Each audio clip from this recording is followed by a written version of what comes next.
कोशिश? भाई रीडेवलपमेंट अगर करना है तो सबसे पहले तो बीजेपी का दफ्तर तोड़ना चाहिए। अगर रीडेवलपमेंट करना है डीडीयू मार्ग का तो दोनों बीजेपी के जो दफ्तर बने हैं दफ्तर तोड़ दो, और भी यहां दफ्तर बने हैं उन सारे दफ्तर तोड़ दो, हम लोगों का भी तोड़ दो, कांग्रेस वालों का भी तोड़ दो, जितने भी दफ्तर है सबको तोड़ो। रीडेवलप करना है तो सरकारी स्कूल तोड़ोगे बच्चों के? अगर आपको रीडेवलप करना है तो सबसे पहले आप सरकारी स्कूल जो बच्चों का है उसी को तोड़ेंगे, आप उस पर बुलडोजर चलाएंगे। तो ये देखिए आप, ये बहुत गंभीर बात है। अब तक ये अपराधियों पर बुलडोजर चलाने की नौटंकी करते रहे, यहां तो बच्चों के स्कूल पे बुलडोजर चला रहे हैं।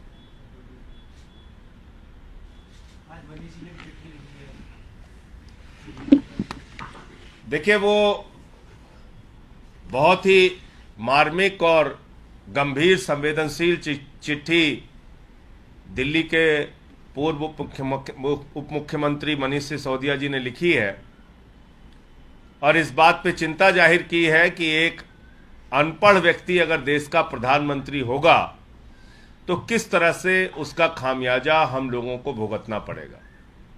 पहला, जैसे मैंने आपको बताया, सरकारी स्कूल, जनसंख्या देश की बढ़ रही है, बच्चे हमारे बढ़ रहे हैं, लेकिन सरकारी स्कूल बढ़ाने के बजाय 60,000 सरकारी स्कूल देश के अंदर भारतीय जनता पार्टी ने बंद किए हैं, जिसमें अकेले 26,000 सरकारी स्कूल देश के सबसे बड़े राज्य उत्तर प्रदेश में बंद हुए हैं।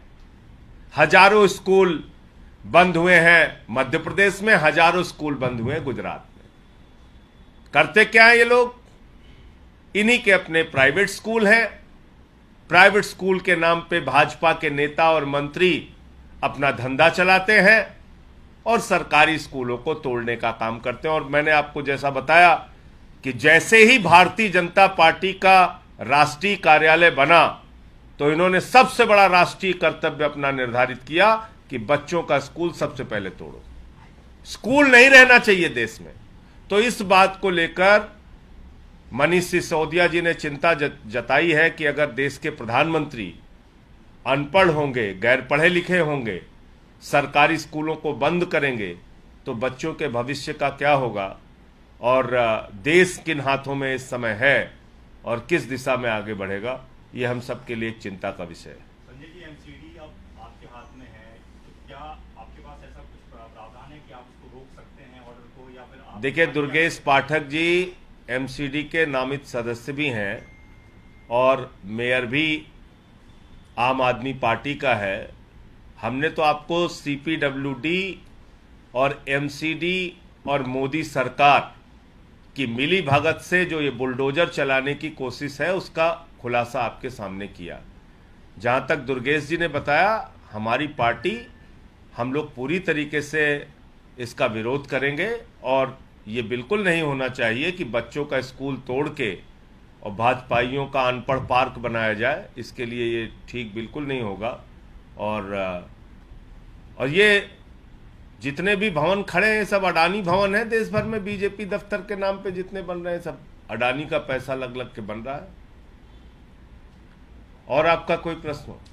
इससे थोड़ा हटके सवाल है, कल आप विपक्षी पार्टियों की बैठक में गए थे, एक बड़ी प्रेस कॉन्फ्रेंस भी हुई, 19 पार्टीज उसमें इन्वॉल्व है, लेकिन अब सवाल ये उठ रहा है कि अगर ये यूनाइटेड अपोजिशन का प्लेटफॉर्म लॉन्च होता है तो जो ग्रुप 8 था आपका मुख्यमंत्रियों का, नॉन बीजेपी नॉन कांग्रेस मुख्यमंत्रियों का, उसका फ्यूचर क्या होगा, फेट क्या होगा? देखिए, हर जगह के लिए अलग अलग स्ट्रेटेजी होती है। संसद के अंदर सरकार को कैसे घेरना है उसकी एक अलग प्रकार की रणनीति होती है। 19 राजनीतिक दल एक मंच पर एक साथ क्यों आए? मुद्दा क्या था? मुद्दा था मोदी अडानी भाई भाई देश बेच के खाई मलाई, यानी कि जो लाखों करोड़ का भ्रष्टाचार नरेंद्र मोदी जी ने अपनी राजनीतिक सत्ता को बचाए रखने के लिए आर्थिक सत्ता जो खड़ी की है अडानी के जरिए, उस घोटाले पे जेपीसी बनाओ। जेपीसी बनाने के लिए सरकार तैयार नहीं थी।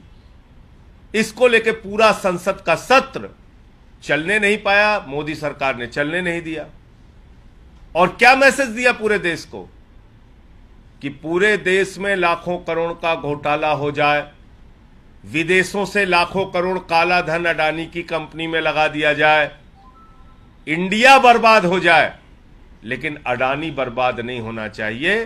तो भारत के प्रधानमंत्री इंडिया के प्रधानमंत्री नहीं, अडानी के प्रधानमंत्री हैं, ये बात उन्होंने साबित कर दी। और इसलिए वो सारे लोग इकट्ठा हुए थे। इसको किसी चुनावी दृष्टिकोण से ना देखा जाए, और चुनाव को लेके जो घटनाक्रम है वो अलग ढंग से उसको आप देखिए, लेकिन जो कल 19 राजनीतिक दलों का एक साथ आना था वो सिर्फ और सिर्फ ये अडानी के घोटाले पे। कैसे G8 की रेलेवेंस कम होती हुई आपको दिखती है, या उसको अब रखने का कोई औचित्य नहीं? G8 एक अलग प्रकार का प्रयास है, और मैं समझता हूं कि उसके बारे में माननीय मुख्यमंत्री अरविंद केजरीवाल जी विस्तार से आपको बता पाएंगे। मैं तो पार्लियामेंट की जो ये यूनिटी थी, विपक्षी दलों की जो मांग थी, मैं उसके बारे में आपको जानकारी दे सकता हूं।